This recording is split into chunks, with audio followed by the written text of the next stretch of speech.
Welcome to the Week in Mobile, episode number 5, recorded Friday, February 18th, 2011. We'll take mobile payments for $1 trillion, Alex. In this episode, Apple dishes subscriptions, Google responds with a whisper. Mobile payments will trump the $1 trillion mark sooner than the year of NFC, and text is not dead yet. All this and way too much more coming up right now on the Week in Mobile. Hello everybody, welcome to the Week in Mobile, episode number 5. Five, guys. My name is Rob Woodbridge. I am the purveyor, the founder, the almighty owner of Untether.tv, where I interview mobile rock stars like these guys who are with me right here. So if you're looking at the screen in your top left, I'd like you to say hello to Anthony Rizk, who is the founder of Zebu Mobile and the author of... what is it? Beginning BlackBerry Development. Beginning BlackBerry Development. Who published that book, Anthony? That was by the fine people at A-Press Publishing. A-Press Publishing. Well, go out and buy it. We haven't put a link anywhere, so go out and buy it. Beginning BlackBerry Development, Volume 1. And right above me, right there, Mr. Jeff Bacon. Now, what now? You are the director of mobile, strategic mobile for BitHeads, but not really started yet. Just doing it covert, right? Yeah, director of mobile strategy, and I officially start on the 28th, but I think I've unofficially already started this week. So yes, well, that's what happens when they suck you in. It's like free labor for the first 2 weeks, right? So much for me trying to extend my vacation another month. So. Vacation another month. So it's bitheads.com. We're going to start pushing that out there, I guess. Is that right? When do they start paying to get you on here? When do they start paying our podcast or me? When they start sponsoring this thing so that we can actually make some money off of this at some point. Well, they start sponsoring me on the 28th, so I'll be making money off it on the 28th. As for you guys, you're on your own on that one. I love the camaraderie. I love it. Wow, we're going to have to go in there and start using their office as a place to podcast on a Friday night. There you go. This is episode number 5. Congratulations, guys. One hand. 5 episodes. Not a habit yet. One more, and we've made a habit out of this. But we, is that for those of you who aren't watching this, there's a bunch of geeks trying to high five across camera, time and space. Although the background might look like they're actually in the same spot, but they aren't. They just buy the same doors. So another great week in mobile, and obviously it was Mobile World Congress, and none of us had the opportunity to be there, which is fine because that was just basically a wank fest of hardware. And who gives a crap about hardware? There's enough I know. Jeff Bacon raises his hand. There's enough hardware conversations going out there. We're going to touch on a little bit here, but Mobile World Congress was ended this week, and everybody's flying home. Sounded like a great time. But what was happening back here was pretty amazing as well. At the same time as all this hardware, all of this saliva was flowing out of the geeks' mouths when it came to tablets in Barcelona. There was a lot of fumes coming out of developers and content owners' heads when Apple announced their brand new subscription policy for App Store. So this was a big thing. So a quick rundown of what this thing is was basically if you haven't heard about this, which you probably have, is that now in the App Store you can actually do subscriptions, and those subscriptions, Apple will take 30% of the revenue that you generate from anybody who subscribes as a result of coming through App Store. So if you're just extending your subscription to somebody else who's already a subscriber of your paper or whatever it is that they're offering, and they're a customer, an existing customer, Apple will not take any money from you, which is a great thing. But they're going to take 30% for anybody who signs up as a direct result or right through App Store. Now, not to be undone, like a day and a half later, somebody cobbled together a strategy from Google and said, hey, wait, 10%! And left it at that. So there is a big difference between these two, but one seemed to be thought out, the other one seems to be kind of a gut reaction. What was your initial reaction from these guys when Apple came out with theirs and Google just threw in the we'll be 10% instead of 30% thing? I mean, it's a conversation going on, obviously, if you're an app developer. What do you think, Jeff? Is this something that's going to kill or help the publishing industry? Let's start with there. Well, I mean, I had a pretty long discussion at lunch today about this as well, and it's one of those scenarios where you can see it coming from a long way away. It's consistent with everything else that Apple has done on their platform. Every time they've added a new way to purchase stuff, they've said you have to go through us. You have to purchase through there. They've been closing off loopholes. It's completely consistent with that. And it's like all the hubbub on the internet. Most of it has revolved around a bunch of companies saying, well, this is going to kill our business. This is going to make it so we can't make any money. And for the most part, when you see those references, it's for businesses that directly compete with Apple. People selling music, people selling TV, people selling videos, people selling books, all stuff that Apple sells already through iTunes.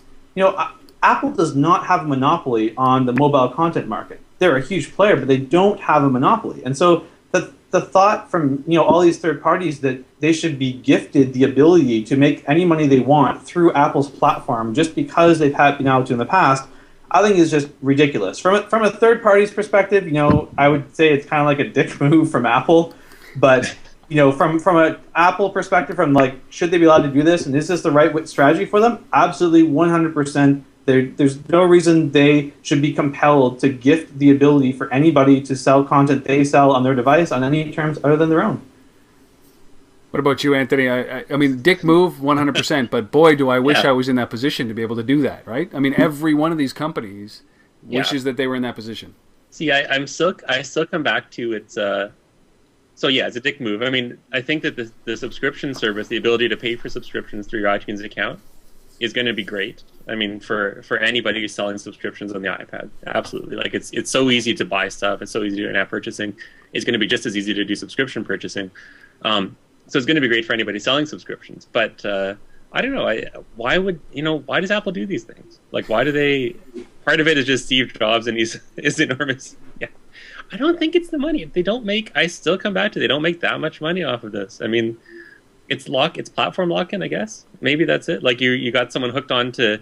So here's the thing. I mean, you've got someone hooked on to paying for a subscription to the daily, on iPad through the iTunes store. Yep. And the daily launches then a playbook version or an Android version. It's going to be a hell of a lot harder for someone to move over to that version. They're going to change. Oh, so suddenly I've got to change my payment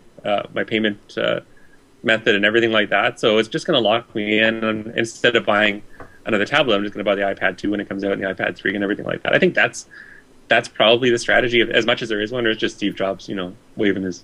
I'm not sure how much platform lock-in they actually get from it, because they're not saying that you can't maintain your account subscriber accounts separately. They're not saying that you can't have people make the purchase through iTunes and yet keep all their information and transaction after that purchase separately. So when you purchase through the daily, as long as the daily has a separate account of who's made purchases from them, then you can go onto your Android tablet and log in with your daily account and still have access to your prepaid subscription for it. So they're not saying that you can't do that. They're just saying that if from an Apple device you are making a transaction, you need to go through Apple. You can't use any loopholes to end run around Apple if from the mobile device itself you're making a transaction.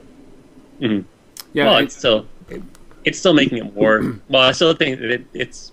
Part of it's going to be, actually, this doesn't really make sense. It's going to be a more compelling experience because Apple's going to do a better job of purchasing than anyone else has, because they always have. But it doesn't really explain why it's exclusive.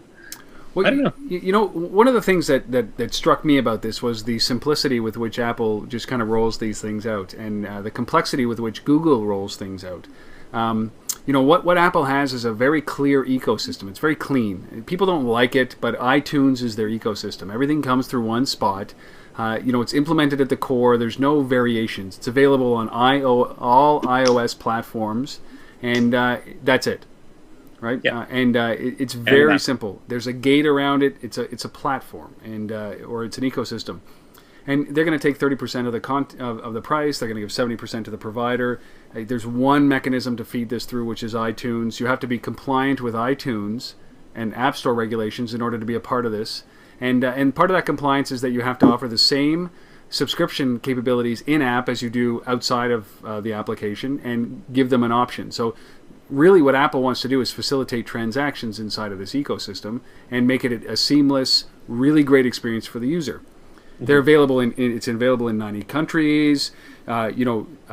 Subscribers have to opt in to get, to be able to give the owner, the content owner, permission to communicate or know who they are. So it seems very structured. And then Google comes along, like they sometimes do, right? They do things. They do things very complicated. Right, like the way that they roll out Android is a clusterfuck. Pardon me, but it's a terrible. There's no strategy there. I think they're honing their strategy and they're getting better at it.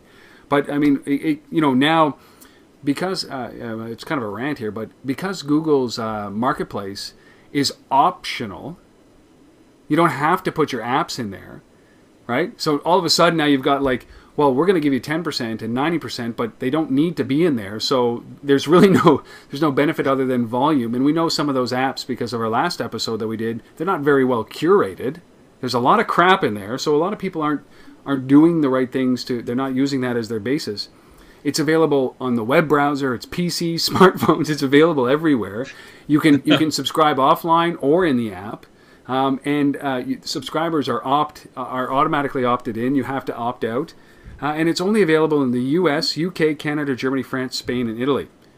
Right? So it's it's kind of cobbled together, but eventually they're going to do something right, and they're going to realize that 10% isn't enough to manage this, and they're going to have to jack it up again. But it just seems like it's kind of an afterthought. Like they put this together in, like what can we do in a day and a half? And let's put this together. I mean, that's my thought on this. I'm not saying that it's wrong. That they're doing this, because I think it's great, and they're going to do a music streaming service as well, which I think is great as well. But it just seems like they complicate things a little bit. Or they're trying to emulate an ecosystem that they can't. It's someone. I was having a conversation with someone the other week, and they were talking about the different companies, the leading companies nowadays, and they said Google is kind of like a science experiment, it just never stopped. Right? It's like if a whole bunch of engineers got together and said, what's the coolest way we could think of to do something? So, the way Google does stuff is they build servers in a way that nobody else ever built servers, and it's really, really cool. It's got some good advantages to it, but now they're starting to run up against issues with that. They're like, well, we're gonna take the engineering, the purist approach to building an operating system that's open source. We're going to push through a whole bunch of stuff, some of which is interesting. Some of the technologies in Android are interesting. Some of which are just interesting because, well, they're just there for interest's sake, because some programmer thought they were cool and going to stick them in. Yep. And I think that's Google's approach to everything. They're very experimental. They just throw stuff out.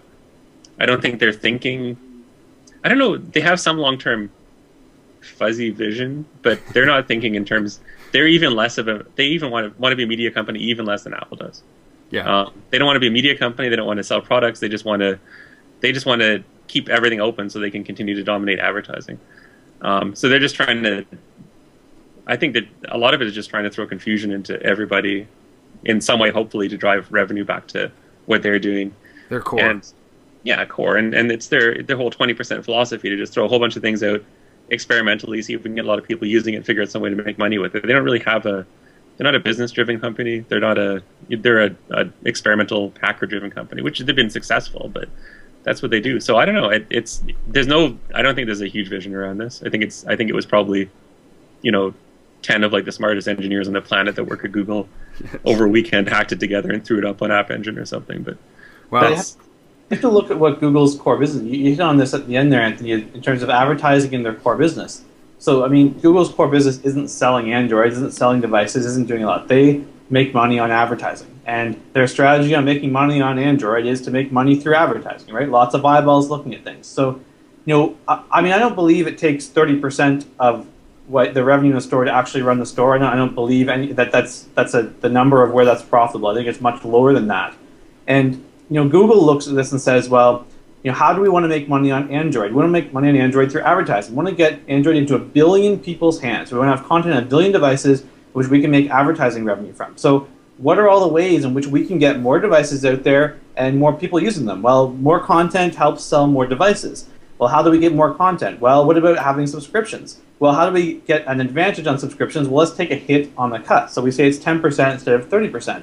It doesn't matter if they that 10% is irrelevant. They could give 0%, but they're going to. Why don't they? Why don't they then? Because they still want to have, in each of those areas of business, they want to try and cover some of their costs on it, right? Like, they don't want to have a complete negative drain everywhere. They want to at least be kind of breaking even on their initiatives such that they can make money on the advertising revenue. So if they break even on the subscription stuff, but having their 10% causes more people to start using their subscriptions, especially moving off of Apple maybe because you can't make money at giving 30%, but you can at 10%. Therefore, they have more content, sell more devices, make more money in advertising. Because they're all about the post-purchase profits at Google, because they don't make the device. Apple makes money starting from the day you buy your device because it's profitable. Same with RIM. Where Google doesn't. Google doesn't make any money until you're using it and viewing ads. So the more ways that they can get people to be viewing ads on it, they don't care about the profit system before that, as long as they're not going to lose billions and billions of dollars on it, because that's just going to cut into their revenue. I see that, but I mean, they have to generate some revenue sometime, and you know, the concept of openness. I mean, they're giving away their operating system for the mobile space in order to be able to facilitate the advertising. There's a cost associated with what they're trying to do, but they don't have the fundamentals down. Google doesn't, which is they don't have an ecosystem. They don't have anything that's really centralized that will allow them to do what they're trying to do with these subscriptions, because they don't need them. Your point before we even started, Jeff, was that, you know, why would anybody, you know, well, what was your point around, you know, converting everybody instead of buying apps into just subscriptions, because it's cheaper at 10% than it is what they take of their what why would you sell your app for $5 and give them 30% instead of, you know, okay, it's 99 cents a month and they're only 10%. You subscribe for 3 months, you just made more money. Yeah, right. So like it's defeating. They haven't thought this through. It just seems, right? But they, again, the bottom line is they don't have that ecosystem that allows them to do this the way that Apple allows. But Google's a little bit. They're more loosely managed than Apple. I mean, well, any company in the world is more loosely managed than Apple. But so the 10% is because, you know, there's a minimum because there's transaction costs associated with the system. So like the credit card carriers and payment processors take a certain percent. So there's probably a lower limit, and 10% is probably pretty close to it. Where you don't start, if it's 0, then you actually have to pay those yourself. Like Google has to pay those, so they lose money on it. And that's kind of, you know, then it's a losing game. Then someone just punches, you know, $500 million of transactions through the system to themselves, and they start pummeling Google. Yeah. That's a good way. Well, I mean, yeah, that's and so if you want to bump up your subscription revenue, that's another thing. So this is also helping people so they can't game the store, right? So if you could buy stuff where you get 100% of the revenue back, and you wanted to be the top subscription app on the store, all I would do is just say, okay, look, I'm going to get $1 million and give $10 to 100,000 of my friends, and they're each going to subscribe, and that money's all going to come back to me because it's 100%. Well, so there has to be some cutaway, so you can't game everything. But Google. Anyway, you can comment on that. Well, I think that what we're about to see is this is the fresh battle, and it's going to be decided on people's experiences, the best experiences that they have, and we're just at the beginning, obviously, of what's going on here, and it seems interesting that the different approaches are so drastically different with different aims. It's funny. I just thought of something when you were talking there that, you know, when we talked about last week, we were talking about Apple as a carrier, and Apple is in the future being, you know, a universal payment processor and a carrier in which you buy minutes from and you use it to charge into your account. So I wonder what the demographic or the user behavior is in terms of using a subscription app versus a one-time use app. Do you think more people are more likely to use the app more or in subsequent months if they're subscribing to it than if they've only done a one-time purchase, which would cause more eyeballs and therefore more ad traffic? Really interesting. Yeah. Huh.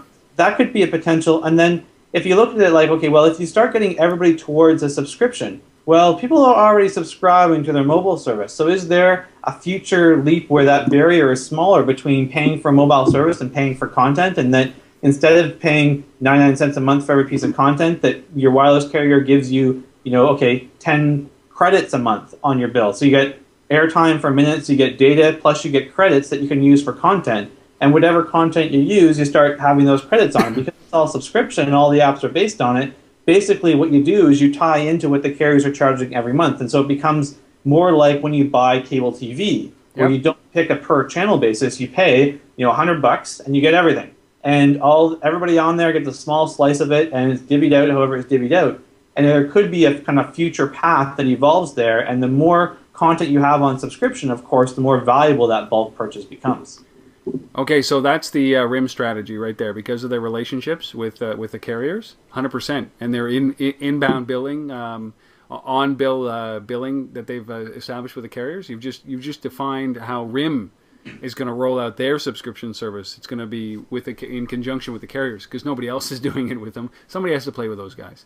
Well, RIM does everything with carriers, because that is the core of their business, is get in bed with the carriers, and that it's a differentiator and a strength for them that they get prominent positioning in business relationships with carriers, because they say, "What do you want us to do? We'll work with you. We'll do it."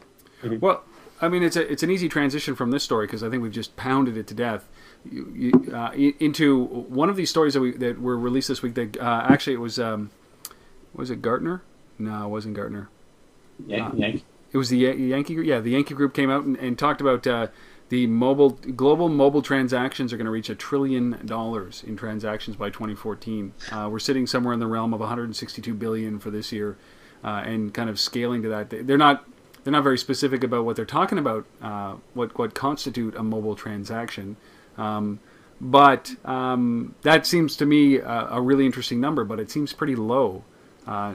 I don't know anybody who can predict 3 years in the future in mobile. We talk about this all the time. Is that it's next to impossible. But $1 trillion in mobile transactions. Do you think this is something that we'll see sooner than 2014? Well, if you define mobile transactions as any purchase made using your mobile device, not defining it as purchasing mobile content, then yeah, it's easy to see, because as soon as you lump in things like the Starbucks card that they're using to make purchases, that's a mobile transaction. Yep. As soon as you lump in PayPal, that's a mobile transaction. As soon as you lump in NFC, near field communications that will get integrated, that will be a mobile transaction. So if you predict that credit card style transactions are going to start moving towards NFC and other mobile transaction systems, then the credit card business is pretty big. You don't have to have a very big slice of it to get yourself towards that $1 trillion. No, you don't. No, and beyond a shadow of a doubt, when we're seeing this, I just interviewed one of the VP of development. This is for Untether. I just interviewed the VP of business development for a company called Global Bay Mobile, and his name's Harlan. And what we talked about, which is very interesting, is that the way that that mobile is moving. Like if you go to an Apple store, you don't go to the cash register. You stand next to somebody. They swipe your credit card on a mobile device, on an iPhone, with a swipe-enabled widget on it, and that's a mobile transaction. And you start to think about the impact that mobile is having in these retail stores, and the outlets are going to be that there are no more cash registers. We're starting to see the beginning of the decline or the disappearance of cash registers. So every transaction is going to be mobile. You're not going to be hidden behind a cash register. And it just opens up those opportunities that are incredible. So $1 trillion doesn't sound like something that will take very long to do. Like by the end of next year, especially with subscriptions and all of these things that are coming out on the iPad, $1 trillion? I mean, I think it'll be, if you listen to Tomi Ahonen, it'll be $5 trillion by 2014. And I think that's probably more of a realistic number than $1 trillion. And they're talking, and this is just talking about, I mean, they're largely talking about payments, product payment in North America. And the rest, they're talking global, like $1 trillion globally by 2014. Yep. And you got to think that in a lot of the developed countries and in East Asia and Asia Pac, there's a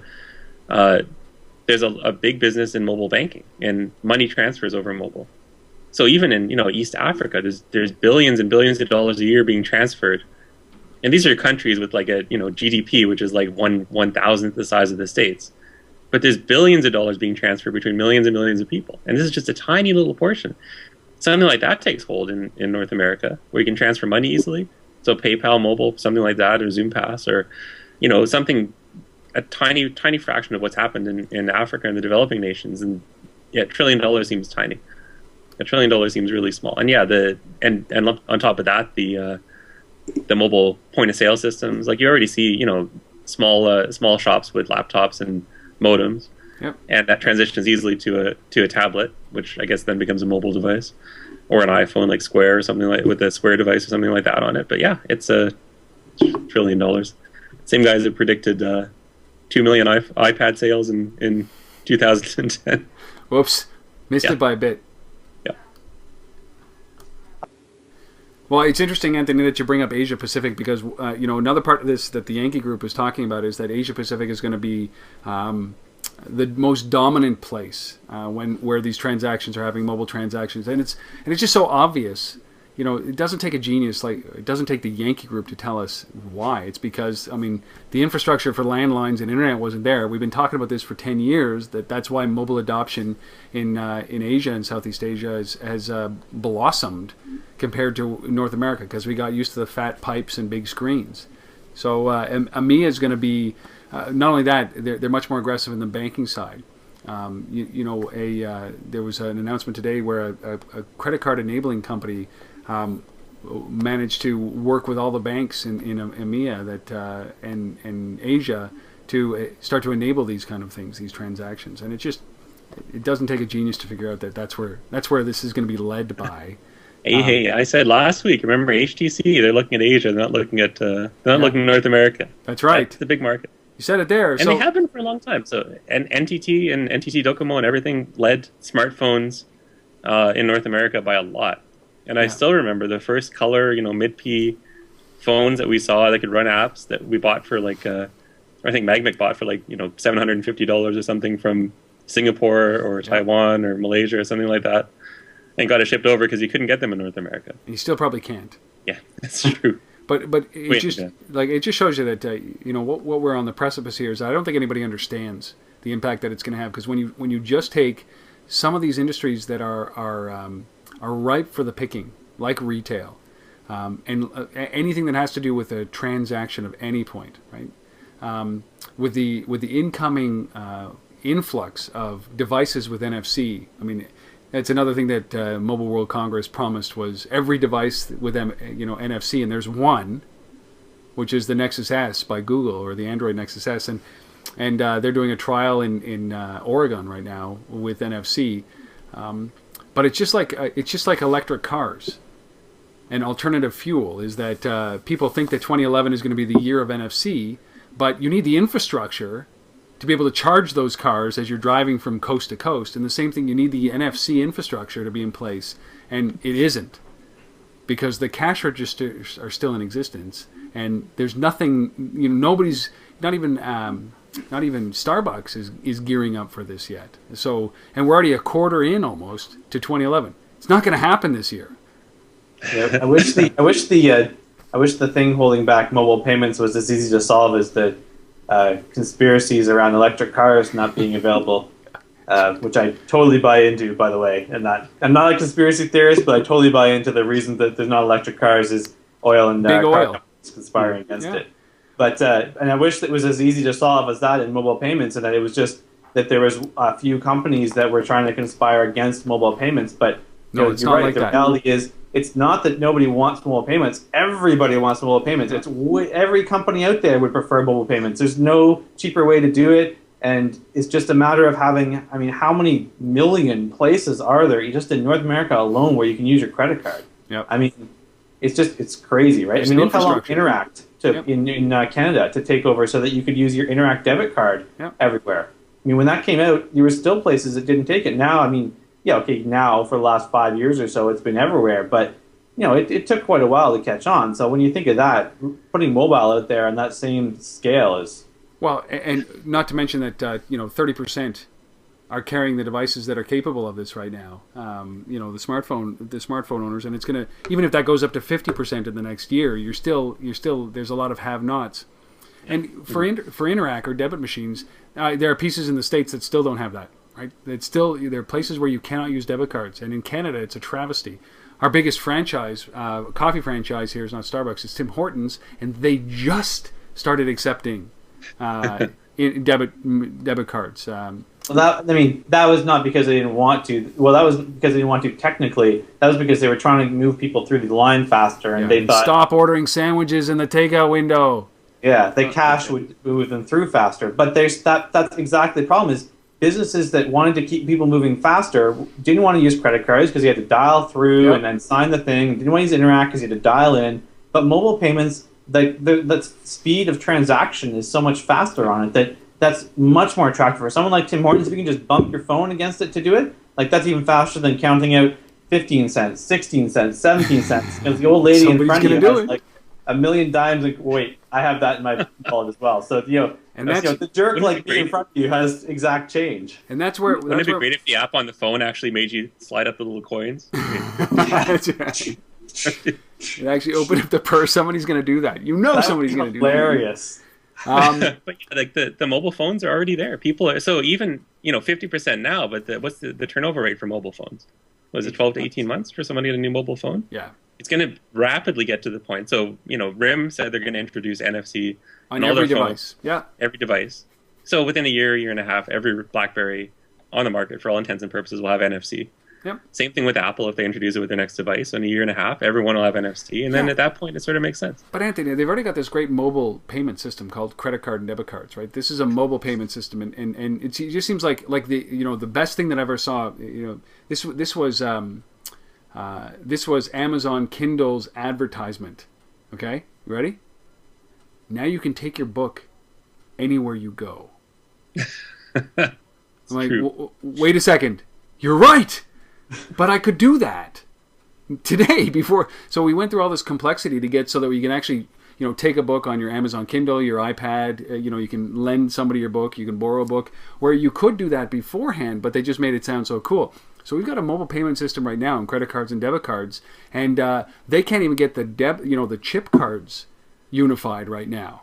Right, so is it swipe or do you stick the card in? Nobody knows. It's confusion. Can you imagine adding, some kind of mobile payment with the concerns about, eavesdropping and somebody ripping off my card? And all we're doing here is that 2011 is not going to be the year of mobile payment.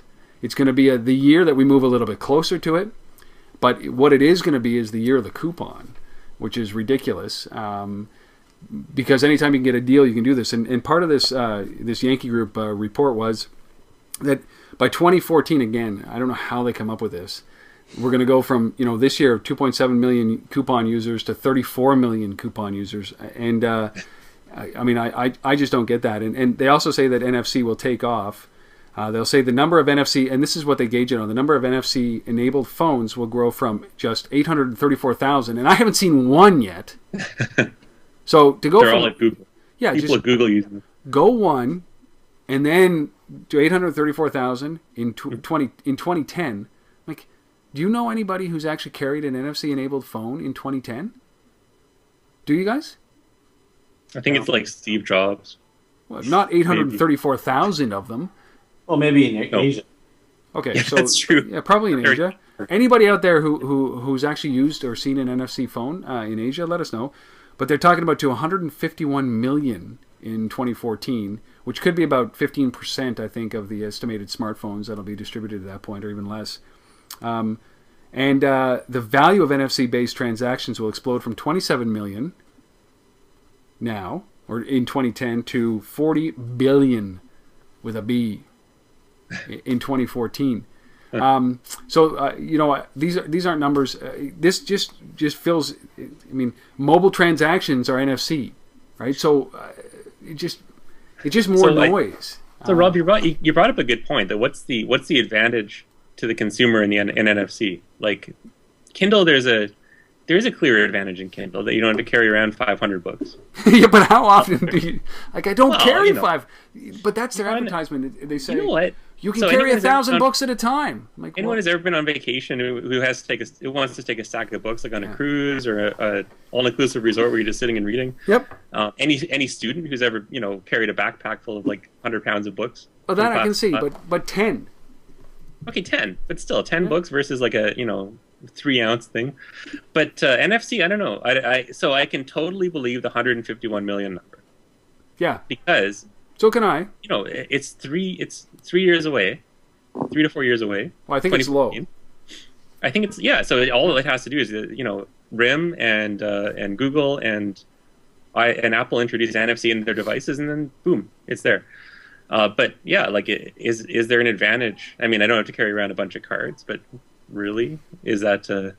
Well, there's going to be a global payment system. It could be Facebook credits, for all we know, by then, as the lead currency. Instead of gold, every country's currency will be backed by Facebook credits, because it's the biggest nation right now. It should be able to have a currency. It's not the biggest nation, but I think it's the third most populous nation on the planet right now. So if you think about what's going on with NFC, is that until there's a compelling reason for somebody to actually want to do a mobile transaction, nobody's going to adopt it. Until there's a need, until somebody forces you to do it. And credit card companies aren't in a rush to move away from the plastic. They've invested a whole lot of money in the security aspect of those little things that we carry around, those little hologram images and anti-fraud, and we're getting into biometrics now. So mobile transactions, so there's two ways it could happen. And one is that it's really compelling for the consumer. Yep. And we all just start using it. And the other one is that it's, for some reason, better for the merchants or the payment providers, that they want us to use it, because then all you have to do is incent the consumer, right? You just say, okay, well, if you buy using NFC at Starbucks, you'll get 10% off your purchase. Yeah. I know it's already on my mobile phone, so what the heck? So then you just start to build it up. But if there's a reason for them to do it, I don't know if there's a reason for, like you said, is Visa in a rush? Is MasterCard in a rush? Is anybody? Well, if I was really in a rush? If I was Starbucks, I wouldn't be in a rush either. I mean, you're taking 10% off my profit. But if there's a payment provider that Starbucks uses that says, okay, Starbucks, we really want everyone who goes to Starbucks to use NFC. Yeah. So we're going to, give you a certain amount of money, and you give your customers some kind of incentive to use NFC. And you're going to find out it's, as good or better than using cash, like Jeff said, so it's not, counting out pennies. NFC is just a medium. Like, we say NFC like it's going to charge whatever. NFC has no cost to it, effectively. Like, it's like the plastic on a credit card doesn't cost the store owner because there's made it of plastic. Yep. NFC is just the communications protocol. So switching to using NFC doesn't imply any increase or decrease in fees on the transaction, because it's just the medium by which the transaction takes place. Granted. So I think it's like there is going to be an incentive thing, and 2011. I've noticed just in the last 6 months that for the last year and a half or so, they've been installing the chip credit card swipers around here in Ottawa and in Canada. And for a long time, like, the people at the cash registers, they didn't make you use them, or they didn't pay attention. They just swiped it through anyways. You're like, what's the point of having the chip on my card if you're just going to grab it and swipe it everywhere I go anyways? Yep. But in the last few months, I've noticed a significant increase where now, you know what? It's almost rare that people swipe my card. Now they know. They say, shove the chip in, shove the chip in, shove the chip in, right? But there's a reason for that. The reason is that the chip is for security. So, and the reason is that it was supposed to be that January 2011, any merchant who didn't use the chip system would be liable for fraud on that card if something goes through. So that was the incentive. That's a pretty strong incentive to the merchants. And there's a strong incentive to the absolutely, you're right. And so that transition needed two things. It needed an incentive for the merchants. It also needed people to choose to make that transition happen as well, right? So it didn't go from 0 to 100% in one fell swoop. Nope. There was a transition that increased over a little bit of time, and consumers got used to using their chip cards and stopped leaving them in the chip machines, because I don't know how many times last fall you'd hand the card from the last person back to the cashier and say, hey, put this aside, I got to stick my chip card in. Switching to mobile transactions, you can increase the rate of adoption by providing incentives, as you said, whether it's incentives to customers to require stores to have it in, or whether it's incentives for stores to add that functionality there. But I mean, ultimately, it's a transition in behavior in how we're doing payments, and even a small chunk of the transition. Like, we're throwing numbers out there like trillions, and they sound really big because we're coming from a mobile background where, when you were in a company making millions of dollars in mobile a few years ago, you were like, yeah, I'm making a few $1 million in mobile. But the world GDP was like $60 billion a year ago, and it goes up by trillion dollars a year. So when they say, okay, worldwide, they're going to convert to $1 trillion in mobile. So you're saying, okay, 1 out of every probably $70 spent in the world will be in mobile in 3 years. Yeah. That seems totally reasonable when you look at Africa converting over to using mobile for all their business, all their banking transactions, because it's way more secure than carrying around a wallet where you're going to get mugged for it. And in Asia, where as you mentioned, Rob, where wireless is far more higher adoption rate because you haven't had the wired infrastructure. And then in North America, because everyone wants the sexy phones, and so the percentage of people with those devices is going up. So it's totally easy to see that. Well, and part of, and we'll finish here, the part of this incentive has obviously got to be that it's a lot cheaper to transfer digital cash than it is to print bills. And this is one of the things that might be the incentive is they've stopped, in Canada, they've stopped producing the $1 bill, the $2 bill, put it to coins. The U.S., they're contemplating the same thing. And it's a lot cheaper to just do secure transactions from a device than it is to even... You tell my bank that charges me $1.50 to email transfer money to somebody else. Well, yeah. Stop. Oh man, yeah. But it'll be easier, and same thing with PayPal. They're ripping you off, but at some point it's going to be a little bit more. There's going to be much more scrutiny under these things. So I mean, again, we've killed this. We beat this topic. 2011 might be the early adoption of mobile transactions, but it's certainly going to be with companies like Square and credit card readers. Visa's testing out their own credit card swiping machine in Europe. This is going to be, we're going to start to see this a little bit more, but it's going to be a familiar face. It's going to be, you swipe the credit card, and it's going to be, there's still going to be a transaction that happens to make people feel good. And actually I got a comment that somebody sent me a note about NFC. We've got the swipe and go with the MasterCards here up in Canada, where you can just put you just swipe it next to on a pad, and it does all the authentication. You don't have to sign it. So we're already halfway there, I would say. Canada's a little bit more advanced than the rest of the world when it comes to these things, though. Canada. So one of the other big stories that came through, I can't believe we're only 2 stories in like 9 hours into the podcast. Appreciate you guys sticking around. Just go on double speed right now, and you'll get through the rest of it in no time. Was something that we'll just talk about this for a second, is the death of the Blockbuster game, which is a really interesting story where I think it was Angry Birds came second, or was a runner-up in the what was this? Game of the Year award. Game of the Year award, yeah. So they didn't win. What was it? Mass Effect 2 won, but I think they had a budget somewhere in the realm of $28 or $30 million to build Mass Effect 2, and Angry Birds cost $150,000, right? And it almost won. It's a corner case in mobile.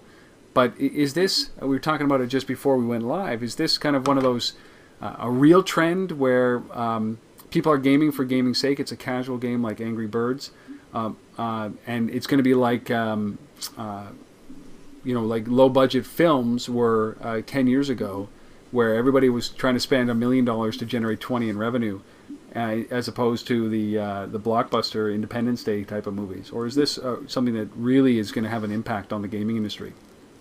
Well, I think it's interesting when they quote the production cost numbers for games, because there's certainly a different scope of what you're doing in a big budget game than in a small budget game. And it's just like when you talk about any small company that doesn't have an HR department, it doesn't have an IT department, it doesn't have an office building.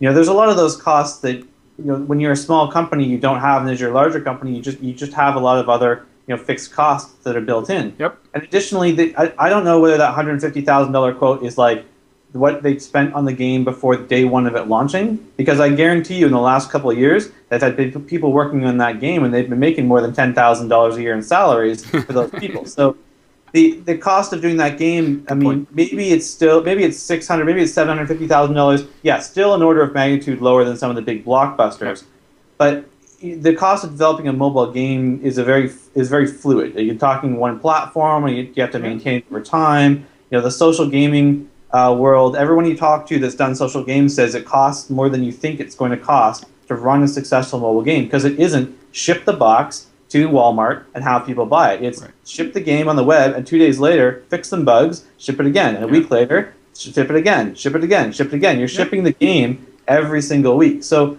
there's all those kind of costs, which I'm not sure get accurately represented when they talk about the budget for digital games and for mobile games. But what's really happening is the fact that how many Xbox consoles are out there? I don't know, 60 million? I'll throw that number out there. That might be high, but let's say there's 60 million Xbox consoles out there.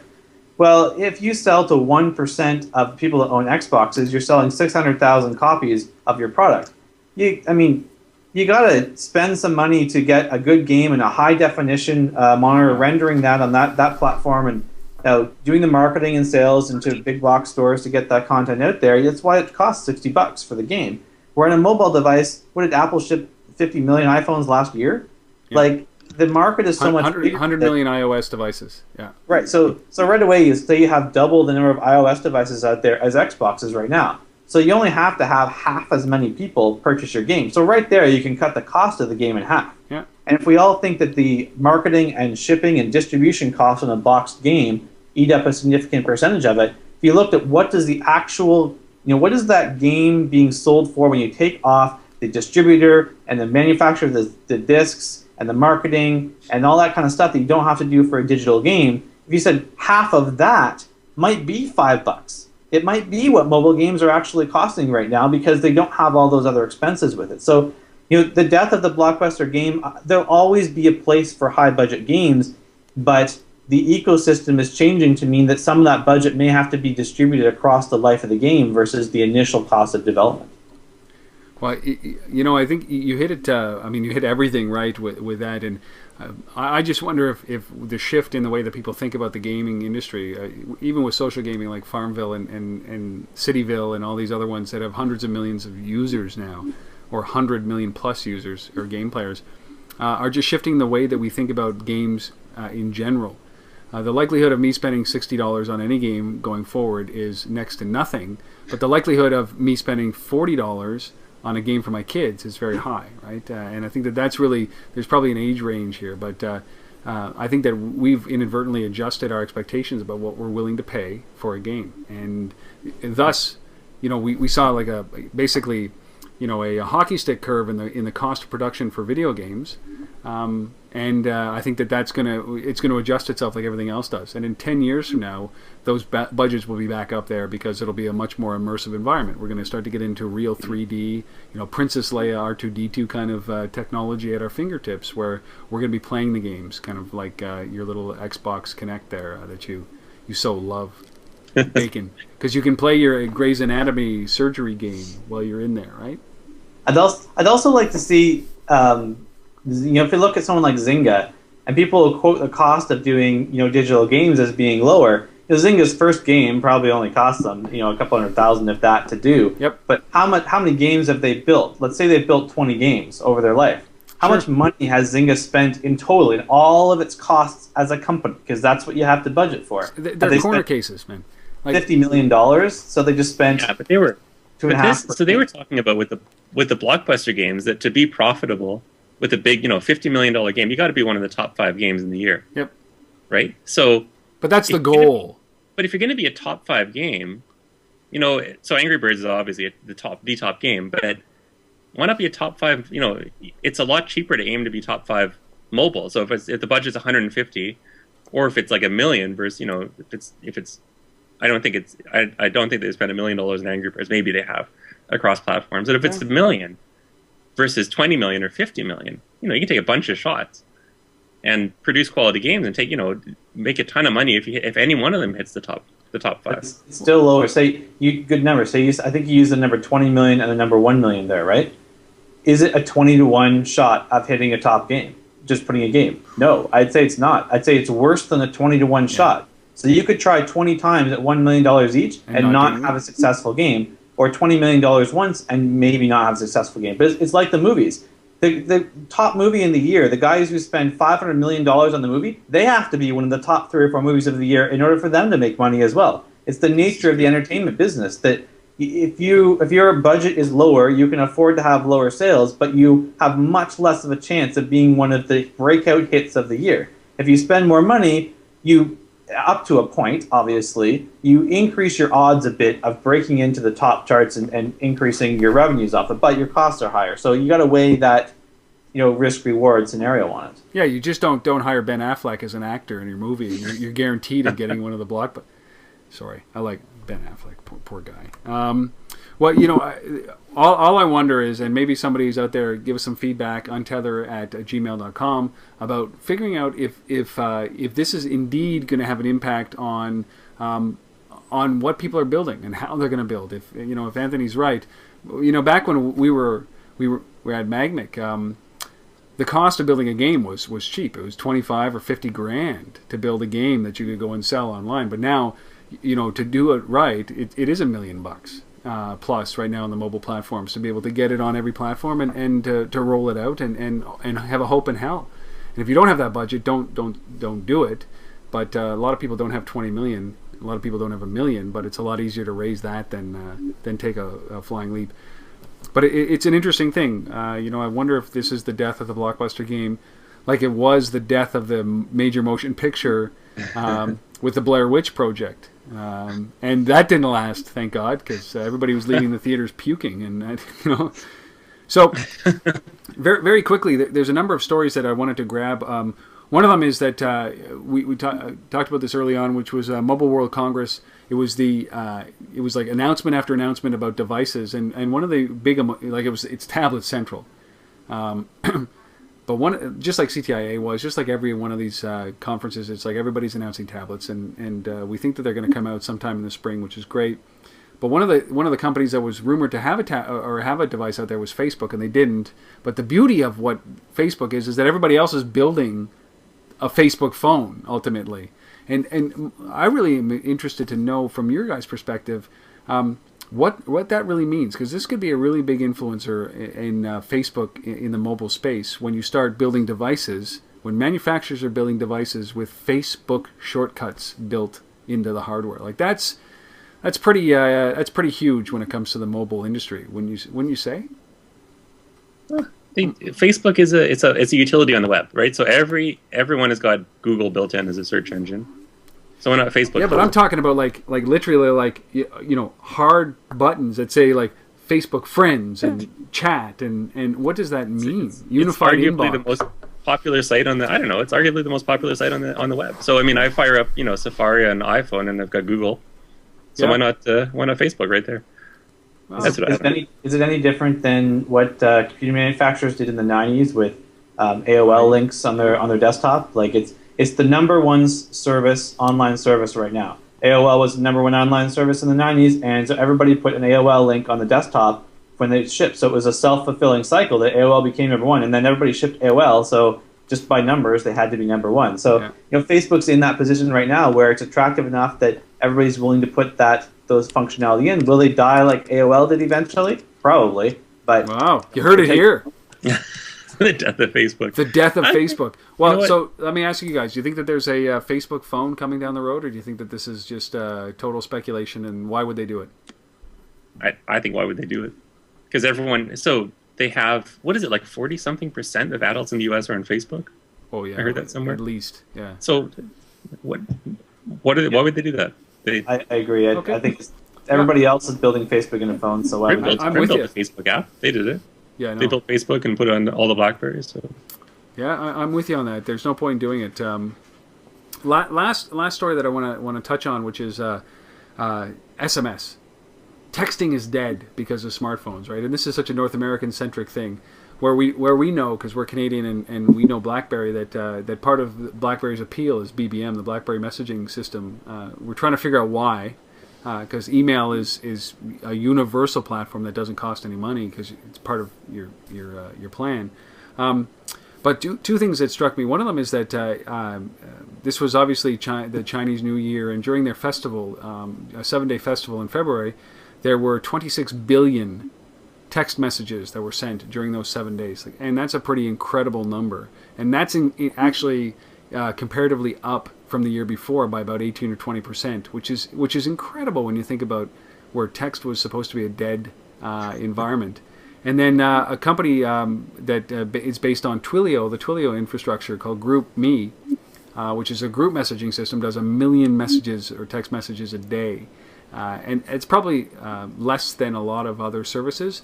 But these two stories came out this week, and it was one of those things that you'd have to be an idiot not to bring it up, simply because text is not dead. It's in fact the kind of the nervous system. Even with Twitter and Facebook messaging and PIM and BBM, SMS is still a dominant communication platform, and I don't see it abating. Do you? Or Bacon, are you going to say that like Facebook's dead and then texting is dead? No, no comment. Will die. I didn't say is dead. Okay, sorry. I was paraphrasing. So smartphones make it as easy to send anything else as to send text. So BBM. My wife has a BlackBerry. She's got 2 BlackBerries. Nice. She's not a tech geek. Talks to each other. She funny, my girlfriend has 2 as well. She doesn't. One's for work and one's for play. Is that? Yeah, one she has a work one and a personal one. But she knows she doesn't really. I mean, she can figure out how to send a text, but it's easier to send an email. Yeah. Like she tries to send a text. BlackBerry can send a text, but then she'll like send it to a home phone number instead of a mobile phone number and stuff. I hope she doesn't watch this podcast. I don't think by now nobody's watching it, so don't worry. But so I think that there's stuff that's going to be easier than text, or as easy as text as smartphones get more and better and better. The fact that it's text messaging is not going to really matter so much. I think it's just that it's built into all phones now, and it's just that's the way you send a textual message. Yeah. For people who have been BlackBerry users, we've been using PIN, we've been using BBM, we've been using email from the devices. I mean, I've used that much more than I've used text messaging, and it's just as natural. So as smartphones get more capable and better at doing those kinds of things, text is just SMS is going to become irrelevant. I mean, it'll disappear and no one will notice. Well, that's what everybody says, but my God, it's like I see it everywhere. And again, I'll bring up Tomi Ahonen, who talks about the only growth industry in mobile. It's not the apps, even at $30 million or $30 billion a year by whatever 2013 or 2014. It's text messaging that has just escalated. So cash transactions, exchanging money by text, exchanging, getting market research by text. If you're a farmer in Africa, you can send a text message out to a market to see what grains are selling for at different markets. You've just got such a massive number of people that I think it goes up before it starts to go away, or it maybe gets masked, like services like GroupMe or Group.me or BBM. They're just text messages. They're just masked with a service. Or am I just looking too much into this and I should just stop? We're getting down to the technical level here. I think there's nothing that's as ubiquitous and as ubiquitous as text messaging. Right. And that's why you can build a bunch of stuff on top of it. Okay. And I think that'll change, but right now it's still dominant, which is once smartphones are hitting 75 or 80% of the market is when you might see it switch over. But for now, you can text someone who has a smartphone or a dumb phone. You can't email someone very easily who has a dumb phone or vice versa. So it's here for a while. All right, we've beat the hell out of a bunch of topics today. I think that we've touched on some of the key things that are going on in the industry in this past week, and then some. So for those of you who are still watching or listening, we really appreciate it. This is a wake-up call for your 8 o'clock class going. And Bacon, if you're still listening to this, we really appreciate you being here. Where can people find you now, Jeff? Still the easiest place is about.me/Jeff Bacon. You can link to my blog from there, or I'm at the Suave Hog on Twitter. Yep. And I have an interesting couple of articles, I think, that I wrote this week on my blog about leveraging mobile for engaging customers, and it's a series of articles. I don't know how many I'll get to. So I'm at part 2, and I have at least 4, 5, and 6 in the draft folder. So you can check out those over the next couple of weeks. It's like Stephen King, the Dark Tower series. Who knows when it'll end? Keep them a little shorter so you don't have to read a novel in a single blog post. Plus, it gives me an excuse to have multiple posts. So. That's right. Keep it to 800 words. I'm just going to wait for the movie to come out. That's it's perfect. The audio book. Leveraging mobile for customer engagement. Anthony, where can people reach you? So zebu.com. You can Google me and find me pretty easily. And Twitter at arizk, RIZK, RIZK for U.S. visitors. What nation you're in. And of course, yes, I'm Rob Woodbridge. You can find me at untether.tv. That's where everything can be found. Also at robwoodbridge.com. If you have any feedback about this show or any show that we've done, we really want to hear about it. You can leave a message below where you find this, wherever it is. Or you can reach me or us directly at untether@gmail.com. I implore you, if you like it, let us know. If you hate it, let us know. We got some great feedback from the last show. We really appreciate it, and we'll look forward to doing episode number 6 next week. Thanks, guys. Thanks. See you next week. Thanks. And thank you for watching, everybody, or listening.